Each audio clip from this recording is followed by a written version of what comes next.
नमस्कार। मैं हूं पंडित संतोष कुमार भारद्वाज और मैं आज अपने नए राइटअप को आपके सामने प्रस्तुत कर रहा हूं। ये हिंदू धर्म के बारे में है। हिंदू धर्म को हम सनातन धर्म के नाम से जानते हैं। सनातन माने जो पहले भी था, वर्तमान में भी है, भविष्य में भी होगा। ईश्वर पहले भी था, अब भी है और आगे भी होगा। शास्त्रों में जो हम कर्म करते हैं, जो हमको परलोक अगला जन्म प्रदान करते हैं, उनको हम धर्म कहते हैं। सद्गति माने अच्छी गति। हमने अच्छे काम किए और हम अगले जन्म में चले गए। लोक और परलोक, हिंदू धर्म में स्वर्ग, नरक, 84 लाख योनियां, इन सब का विस्तृत विवरण और व्याख्या मौजूद है। अच्छे कर्म करेंगे अच्छी योनि में जाएंगे, बुरे कर्म करेंगे बुरी योनि में जाएंगे, दुष्ट कर्म करेंगे तो नरक में जाएंगे। यज्ञ, हवन, तीर्थ, उपवास, धर्म कर्म करेंगे तो हम स्वर्ग में भी चले जाएंगे। परंतु मेरा ये मानना है कि जो हमारा मानव धर्म है, मनुष्य जन्म है हमारा, वो इसलिए हुआ है कि हम इस जन्म मरण से मुक्ति प्राप्त कर लें, हमको मोक्ष की प्राप्ति हो जाए, ईश्वर की प्राप्ति हो जाए। 4 प्रकार के मोक्ष की व्याख्या है धर्म में। तो हम ऐसे कर्म करें जो हमको ईश्वर के करीब ले जाए। कैसे करेंगे? धर्म और कर्म, दूसरा ज्ञान, तीसरा भक्ति। और भक्ति, इन सबके संयोग से मोक्ष का मार्ग बनता है। यह सांप सीढ़ी का खेल है।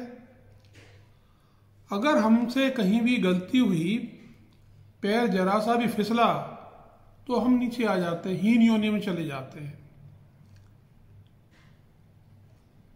मैंने आपको जो बताया, हिंदू धर्म सनातन धर्म है। वस्तुतः ये एक जीवन शैली है, जीवन जीने का तरीका है। इसका ना कोई आदि है ना अंत है। इसमें वर्णाश्रम धर्म और कर्तव्य पालन, इन पर ही जोर दिया जाता है।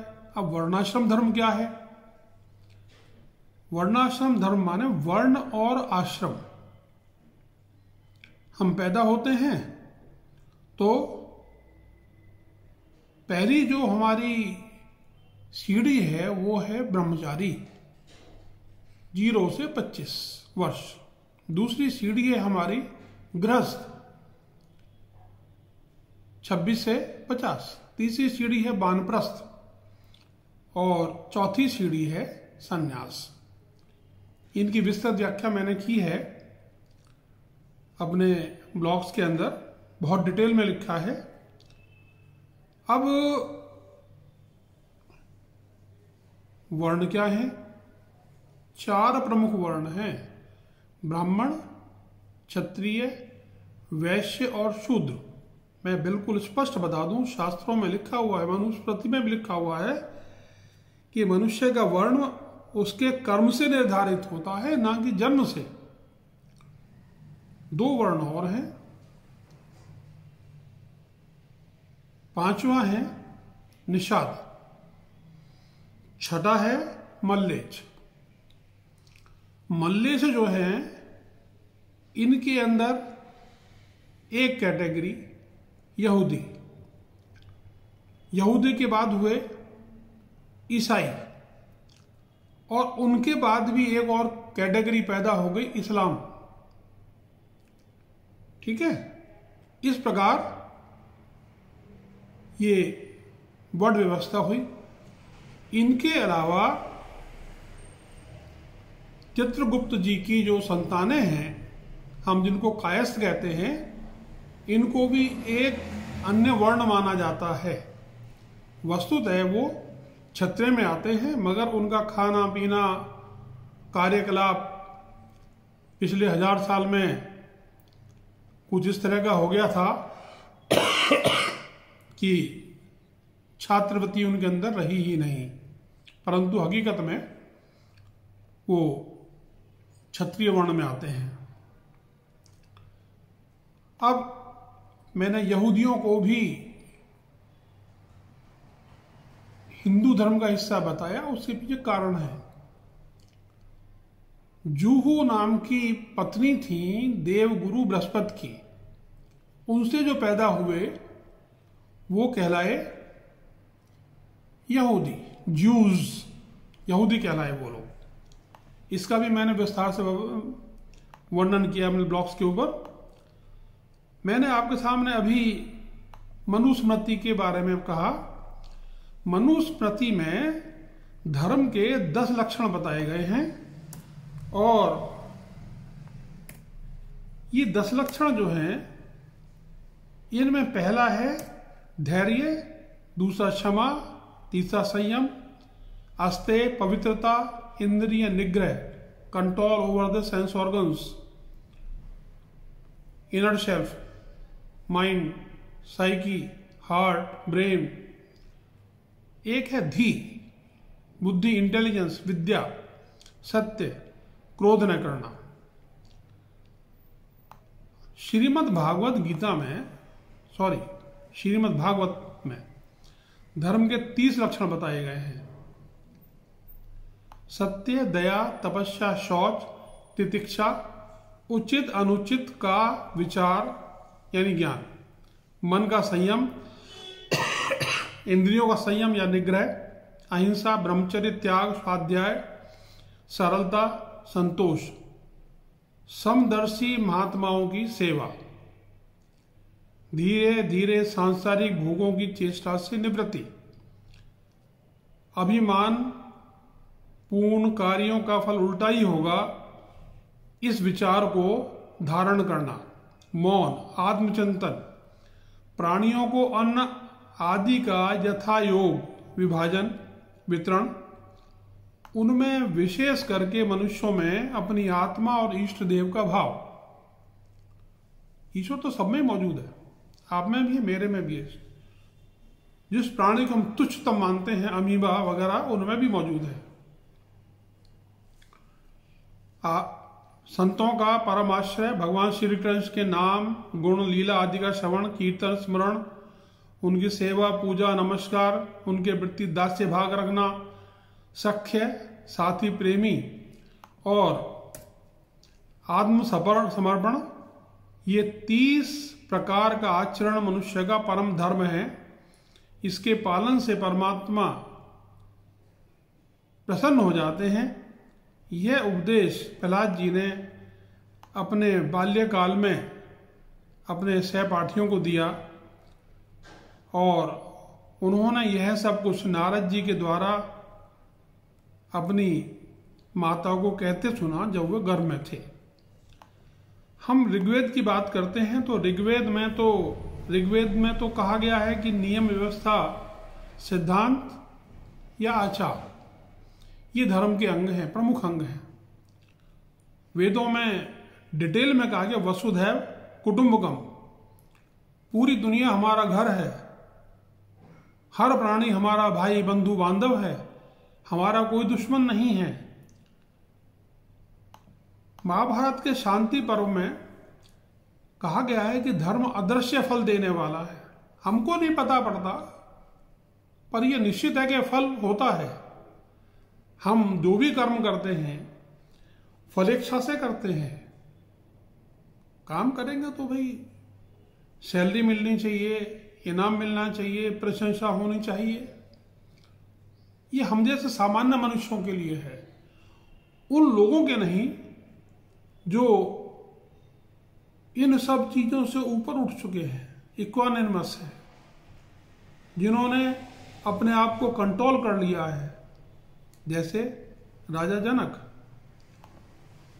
अब समय आने पर फल जरूर मिलता है। सत्य को जानना तब का फल, और मरण के पूर्व ज्ञान। वाल्मीकि रामायण में संसार में धर्म को ही सर्वश्रेष्ठ बताया है। धर्म में ही सत्य की निष्ठा है। भगवान श्री राम कहते हैं, धर्म का पालन करने वाले को माता पिता, ब्राह्मण और बच्चों का, गुरु का पालन अवश्य करना चाहिए। मैंने बच्चों कहा, ये तो हर गृहस्थ का कार्य है।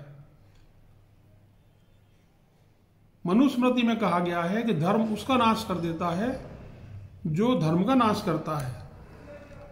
धर्म रक्षण करता है, रक्षा करता है, इसलिए धर्म की रक्षा का प्रयास हमको अवश्य करना चाहिए। धर्म का नाश ना करें। धर्म का नाश सर्वनाश को जन्म देता है। हिंदू धर्म में 9 चिन्ह प्रमुख हैं: शंख, चक्र, गदा, कमल, ध्वजा, ओम, स्वास्तिक, त्रिशूल और कमल। तो इसके अलावा हम आगे देखते हैं कि सृष्टि की जो रचना हुई है वो परब्रह्म परमेश्वर से हुई है, ईश्वर से हुई है। अब ईश्वर के अनंत अवतार हो चुके हैं और अनंत अवतार होंगे। पृथ्वी अनेकों बार नष्ट नहीं हुई। इसके ऊपर से सृष्टि समाप्त हो चुकी है और फिर से पैदा होती है। अनेकों ब्रह्मांड हैं, अनंत ब्रह्मांड हैं, एक नहीं है। परंतु आत्मा एक ब्रह्मांड से दूसरे ब्रह्मांड में जा सकती है, एक लोक से दूसरे लोक में जा सकती है। मैं अगर आज ब्राह्मण हूं तो मैं अपने किसी पूर्व जन्म में शूद्र भी होऊंगा। मैं एक जन्म में बंदर भी हो सकता हूं, मैं एक बंदर जन्म में घोड़ा भी हो सकता हूं और गंधर्व भी हो सकता हूं। मेरा ऐसा मानना है। तो मनुष्य के अंदर आत्मा जो है ये ईश्वर का अंग है। ईश्वर ने हमको पैदा किया है, हम आत्मा है, वो परमात्मा है। छोटे से छोटे, तुच्छ से तुच्छ प्राणी में ईश्वर का वास है आत्मा के रूप में। हमें किसी को तुच्छ प्राणी नहीं मानना, किसी को तुच्छ नहीं समझना। क्यों? कि वो ईश्वर का ही तो हिस्सा है और ईश्वर सर्वोपरि है। अब हमारी पृथ्वी के ऊपर ईश्वर के 3 प्रमुख रूप दिखाई देते हैं: ब्रह्मा जी, भगवान श्री हरि विष्णु और भगवान शिव, महादेव, महेश। इसको त्रिनिटी बोलते हैं, ट्रिनिटी। 3 रूप हैं। ब्रह्मा जी पैदा करने वाले हैं, भगवान श्री हरि विष्णु पालनहार हैं और महेश सृष्टि का विनाश करते हैं। अब जो महेश हैं, भगवान शिव हैं, ये आदिदेव महादेव भगवान सदाशिव के अंश हैं। सबकी एक निश्चित आयु है, हर किसी को जाना है, आवागमन है। ये तो भगवान सदाशिव, इनकी आयु 8 परार्ध। भगवान विष्णु की आयु 4 परार्ध।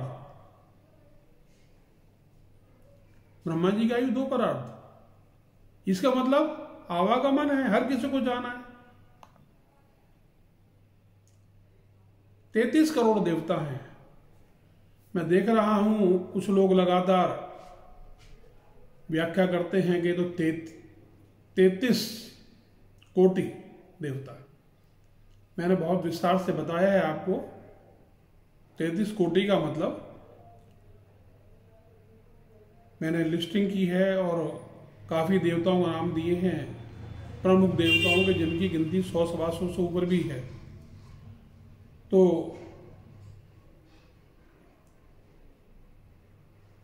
अब हमको अगर हिंदू धर्म को समझना है, हमको देवी देवताओं के बारे में मालूम होना चाहिए, हमको अपनी संस्कृति के बारे में पता होना चाहिए।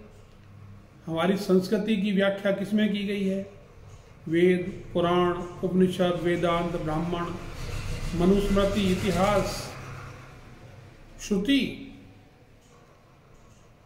ऐसे लोग भी हैं या थे जिनको सारे वेद कंठस्थ थे। भारद्वाज ऋषि, देवराज इंद्र, वेद व्यास। वर्तमान काल में ऐसे लोग हुए हैं जो चंद मिनटों में ही किताब को पढ़ लिया करते थे। उनमें से एक थे नरेंद्र, दूसरे हरदयाल। नरेंद्र माने विवेकानंद। रामायण, महाभारत और श्रीमद् भागवत गीता अद्भुत ग्रंथ हैं। हम केवल स्टोरी करके पढ़ते हैं, परंतु जब मैं उसको धीरे धीरे पढ़ता हूं, सार समझ में आता है। Mahabharata, it's a wonderful book on human relations and administration, परस्पर संबंध और प्रशासन। अद्भुत किताब है रामायण। ईश्वर का अवतार हुआ, क्यों हुआ, क्या भेद था, ये सब बताता है। और Shrimad Bhagavad Gita really a wonderful book. एक एक श्लोक में ज्ञान भरा है। एक नाम और लूंगा केवल, चाणक्य। आचार्य चाणक्य ने विदुर नीति, भगवान श्री राम की नीति, भगवान श्री कृष्ण की नीति, इन सबको इकट्ठा करके एक अद्भुत बुक लिखी, चाणक्य नीति। वैसे तो कौटिल्य का अर्थशास्त्र भी है।